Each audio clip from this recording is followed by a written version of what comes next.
Sa atong unang pagbasa, dunay propeta sa Ginoo nga ginganlag Hunas or Jonas nga gisugo sa Ginoo nga mosangyaw sa mga daotang tao sa Ninive. Aning Ninive sa una mao kuno ni ang kinadak-ang syudad nga daghan jud kaayong tao, kay tulo ka adlaw gud ang pagbaktas sa tunga lang og imong lakaon, tulo ka adlaw nga baktas purtig yung dakua. Tingali ang iyang gidakon murag gikan dinhi og maglakaw ta,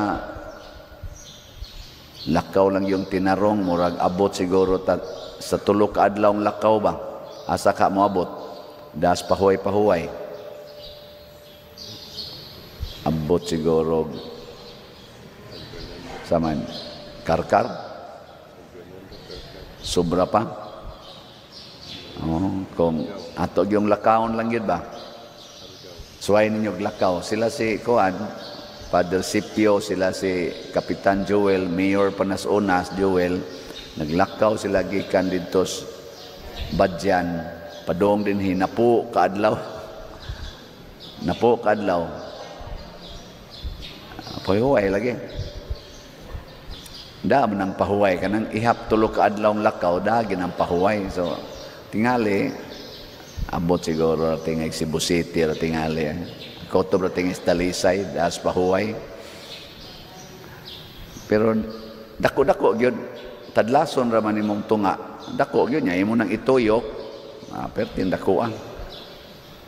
Pero mga makasasala si Hunas tungod kay naa naman siya kalagot sa taga Ninive, gusto niya nga dayonon gyud patay sa Ginoo silang tanan, kay buangon gyud kayo. Motong imbis nga muadto siya sa Ninive, nisakay siya og barko padong nangadto sa Espanya o palayo sa Ninive. Oy, gihangin man og maayo. Hapit naman noon mga matay ang tanan nga iyang nakuyugan, hangtod nga na-identified nga siya gidi ay maoy hinungdan nganong nikalitong subasko, tong bagyo. Motong sa dihang hapit na mga matay ang mga taong way labot sa kinabuhi sa misyon ni Hunas, maamong sila nakarealize si Hunas or Jonas nga may pag ako'y mamatay sila mabuhi.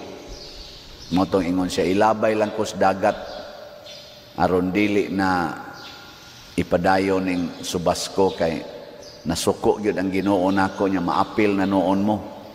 Motong gilabay siya sa dagat og nilinaw ang bagyo or subasko. Makapangutan na sa tabakin sa kay hinungdan sa linog, no?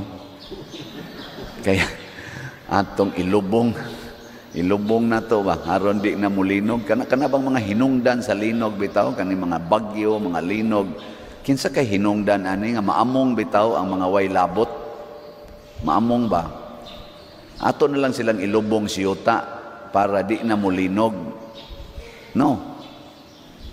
Gilingay mong tupad na dili ka ikay hinungdan ato.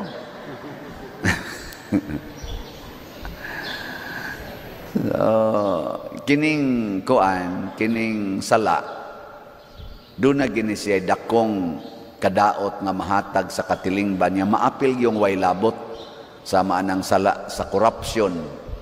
Jutay raman ang nangurakot, jutay ra na sila, pero dako kay kadaot nga nahatag sa tibuok nasod. Tiaw mo na'y nawagtang trillions of pesos, aning latest nga mga few years lang, trillions ang nawa. Pero ang nagpahimos ani, jutay ra.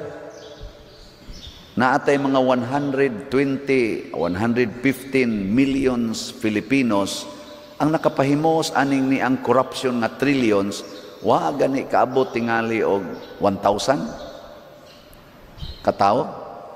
Kanang nagkunayib diha ba? Pero naa sila sa authority.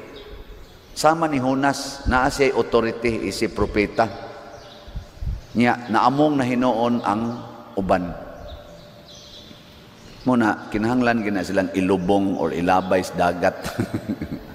Matod pan Kristo, kung ikaw gani hinungdan nga madaot ning mga inosenteng tao, may paghikta na lang kag galingang bato ug itambog kas dagat.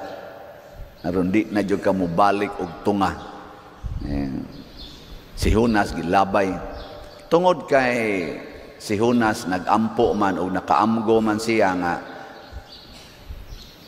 mugusto sa siyang muluwas ba sa mga taong inosente, naluoy sad ang Ginoo niya, wa siya gipatay, gitukob lang siya sa isda o wa siya mamatay dito sa tiyan sa isda tulo ka adlaw. Naghimog milagro ang Ginoo og gisugo sa Ginoo ang isda nga iluwa si Jonas didto sa baybayon sa Ninibe. So ang gisakyan ni Jonas padong sa Ninibe dili na barko, isda na. Ang kayo kana wa nay plite. Wa nay plite. Anindot kayo. Nya safety pa kay nga naman na siya stiyan god. Pag abot ito giluwa dayon siya sa isda. Ang akong nalingawan kay ingon diri pagsultis unang pagbasa, og gisugo sa Ginoo ang isda pagtukob ni Jonas og pagluwa niya didto sa baybayon og mituman niini ang isda. Kinsa may mas buotan, si Jonas o ang isda? May pagmahimo na lang mong isda. Kita ba, mas may pagmahimo na lang tang isda. Kay mutuman pa. Kay kamo, bisag unsa na to ingon, palit mog slat. Asus, gahiag yun, gahiag yun. May patingaling isda o ato sugoon, palit patingali dayo, no? Buotan. Ana man gina, ang tao musupak Diyos Ginoo tungod kay gigasahan man gud taog free will. Ang isda wa may free will, ang mga hayop wa may free will. Kita ra ginaa ana kanang itawag natog freedom.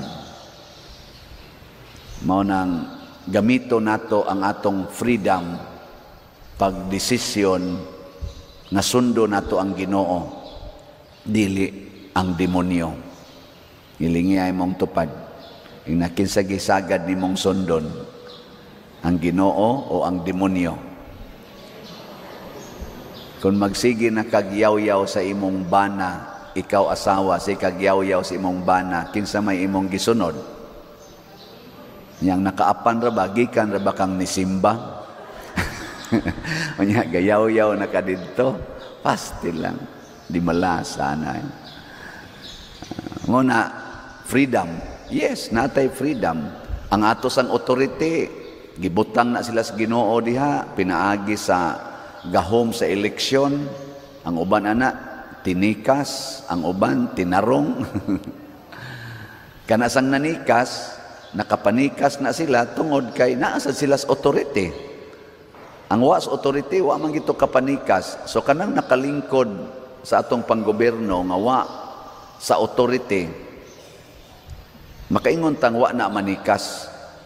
Pero kanang nakalingkod nga naas authority na daan, unya buangon kay tanan, dili kayo paboritos mga tao, unya nidaog, labi na ginang napildi gyud sa counting sa eleksyon nya karon ni lingkod na hinuon.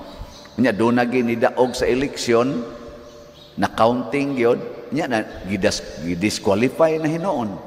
Kana mao nay tikas diha sa atong kumilik, usa ka dakong tamparos sa atong freedom of suffrage. O suffrage ba na? Suffrage? Suffrage or suffrage? Ano nga pag-pronounce? Suffrage. Kana bang, mo man ano? Kanang mo butarta. The right to vote. Tamparos kay na sa mga taong ni-elect adtong Duterte Youth o kadtong congressman sa Manila nga na-elected kasi nga ato. Unya, kausara gidisqualify sa kumilik. Ang kumilik nga mediator lang sa eleksyon, maoy ni disqualify sa gi-elect. Ingon ana ka, makauuwaw ba ang atong paggamit sa atong gahom. Nganong gipa-appeal man tos eleksyon nga i-disqualify ra man daig budaog. Ang vice presidente nga gibutaran og 32 million votes nga mo'y highest votes so far in the history of election nato din his Pilipinas, nga nakuha sa usa ka top position nga sa atong nasod, second to the president, gi-impeach lang sa 200, pila to kabok silang congressman, 215 ka mga congressmen kuno kay gi-impeach nila against sa 32 million. Hawd kay ba ang atong paggamit sa atong kunuhang authority? Ug mauna ang impact karon naglisod gyud ta. Mao sad to si Jonas, tungod sa iyang pag-abusar sa iyang authority, si propeta, naglisod na hinuon ang iyang gikuyugan nga sakay sa barko. Murata ang Pilipinas, muratag usa ka barko ba? Gisakyan tag mga buangon nga mga leaders. Mo nang hapit na tamalunod tungod sa utang. Imagine 17 trillion ang atong utang gikan sa 12 trillion kuno. Manguno lang ko kay di man sad ko naaskuan, pero mo man naa sa ilang gisigihag isgot-hisgot diha sa social media. Gikan sa 12 trillion niadtong 2022, 12 trillion pa to atong utang, karon naa na sa 17 trillion. Sa pila na may na puno? Sayon ana computer. 5 trillion ang napuno. Pasabot, portig yung lubuga na, nag-anam, nagka-lunod. Unya, punan na sa nirog, almost 2 trillion karong 2026. Punan na sa 2 trillion ini ka 2027. Tiwasan sa 2028 o another 2 trillion. Pila naman tanan? Mapunan. Mahimo na ning pila naman? Ambot lang, kabayan pabataan na. Mao na, tungod na sa mga buangon, malunod gining Pilipinas. Mao na, ilabay na lang ginas dagat ang mga leaders nga buangon. Kinsa may atong sundon, ang nias atong ebanghelyo, ang Good Samaritan. Unsa may gibuhat sa Good Samaritan, naa siya'y kaugalingong panaw.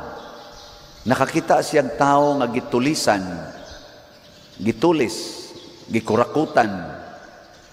Unya, nihunong siya og ni sakripisyo para sa gitulisan. Ni sakripisyo siya. Kita karon gitulisan ta ning mga kurakot nga mga leaders, mga politicians. Gitulisan ang Pilipinas sa kaugalingon niyang katawhan. Gipamalit og eroplano, gipamalit og mga SUVs, patukod og mga mansions, gipangda ang kwarta ngadto sa gawas nasod, hastang ato mga gold gipamaligya, ang atong budget sa PhilHealth gipangkuha. Purting tulis karong nahitabo sa Pilipinas. Nanginahanglan ta og Good Samaritan. Kana bang andam mo sakripisyo para maluwas ang dako kayong samad sa Pilipinas karon nga hapit na ta mahubsi sa dugo sa atong economic bloodstream. Ang atong finances sa Pilipinas hapit na mahurot tungod aning gabaha ng dugo kay gitulis ta sa mga tulisan. Mao bitaw nga nalipay kong katanaw nga pagkaigo sa linog sa Northern Cebu, na traffic ang atong agianan dinhi sa kadaghan sa mga tao nga mingdala og hinabang atong Sabado, gahapon, porting trafika. Naku, ingon ani palang unta ang tanan nga mga leaders. Pero maulagisan, maghuwat manggutag na ay linog. Maghuwat pa man tag naay Yolanda o na sa ta magpanon ngadto. Mao na lang ginay atong style. Dili ta mulihok samtang wala pa ang linog. Daghan na kaing galisod nga katawhan karon bisag dinis Compostela na ay mga balay dinhi nga wa pa gani linoga, guba na. Diha sa San Vicente sa una nanghimo tag balay dito, ang nangapply na tog balay di ko katuo nga maunay balay ilang gipuy-an. Out of mga 300 applicants, mga 151 ra ka balay ang atong natukuran sa simple nga balay nga mo cost og mga 40 to 50,000 labor and materials katong akong gipakita ninyo na 10, 12 ang floor area. Kuan ra gyud taon 151 ray atong natubag niadtong duha ka tuig 2023 ug 2024. Pero perting daghana diha sa San Vicente pa lang nga 5 ra to ka barangay. Porting daghana nga ang mga balay guba na, way linog, guba na. Kaning Compostela, wa pa ko kasuroy kayo pero karon manuroy mamiro nga tos kapilya, daghana sa kog napasiplatan nga mga balay. Kuan ko ni 17 guni ka barangay niya, 16 ang nabilong sa ato ka barangay. Pila ka kabuok diha ang balay nga wa pa gani maglinog, wa pa gani magbagyo, guba na. Magpayong na sila kung mag-uwan kay buslot kay sila atop, lapos-lapos ilang bongbong, tarpulin ra og karton ang ilang ibutang. Pero nga nung wa may nagpanon aron pagtabang kay maghuwat patag linog, maghuwat patag bagyo, maghuwat patag landslide. Ana ngilingi ay mong tupad. Ang di mo lingi, linogon. Lingi ba, imong tupad, na di na ko maghuwat og linog. Sige, sabat na ko, na di na ko maghuwat og linog. Palit na ko og slat karon. Na di na ko maghuwat og linog, palit na ko og slat. Magpanon unta mog palit og slat ba? No? Ngano man, kay kining atong slat-slat dinhi ato man gining igasto para sa atong mga panginahanglan. Ang atong grace, tag 100 pesos, itiwas tanigbayad sa atong project dito sa San Vicente, nga pa na ito mabayri. Tag 100 pesos ni, na ani 70 slot challenge, tag 7,000. Pila na may atong na halin ani, di abato dire. Wa man sa dibutang, sige na lang. Wa na lang to siya labot sa atong kinabuhi. Wa dire sige. Basta mauna ang grace niya palit mo na magpanon tag palit niya ngato dinhing PPSC para sa ato mga proyekto dinhi. Nakita naman ninyo daghan naman tag nahimo dinhi ro mga projects sa atong 2 months. Tag 100 pesos sa naa sa nay 162 slot challenge nga tag 16,200 niya ang atong itabang dito sa atong mga naigo sa linog o sa uban pang panginahanglan dito. Atong itabang anang Northern Cebu ato paninggitigom, tag 100 pesos gyapon ang sa toy meaning anang DPR, Divine Powerful Response. Di ba? Sige, magpanon tag palit ani. Di na nato usikan, makita gina ninyo unsay atong gigamitan. Ngano man dili ta mag-practice og corruption, mag-practice ta og transparency and accountability. Og kini maoy solusyon sa atong nasod. Nagkinahanglan ta og good Samaritan, andam mo gasto, andam mo serbisyo, andam mo antos para maayo ang samad sa tao nga gitulisan. Usbonako ang atong nasod gitulisan, gisamad-samaran og hapit na malunod tungod aning dako kay natong korupsyon dinhi sa Pilipinas. Atong iampo sa mahal na Birhen Maria nga atong Birhen sa Pilar nga naauntay mga good Samaritans nga mutabang aning atong nasod ug muayo sa bati kaayo karon nga sitwasyon. Moabot ra gid na basta kitang tanan nga nagampo karon moampo sa Ginoo. Ang diha sa barko nagampo sila sa Ginoo. Ginoo tudloi taon mi kinsa may hinungdan aning maong subas ko ug nakit-an gid nila. Paglabay sa nila ni Jonas niingon sad sila, Ginoo ayaw taon mig pakasad-a kay nagtuman ramis imong kabubuton. Ang pagtuman sa kabubuton sa Ginoo mao ra say solusyon aning atong kahimtang nga lisod na kaayo dinhis Pilipinas. Manindog ta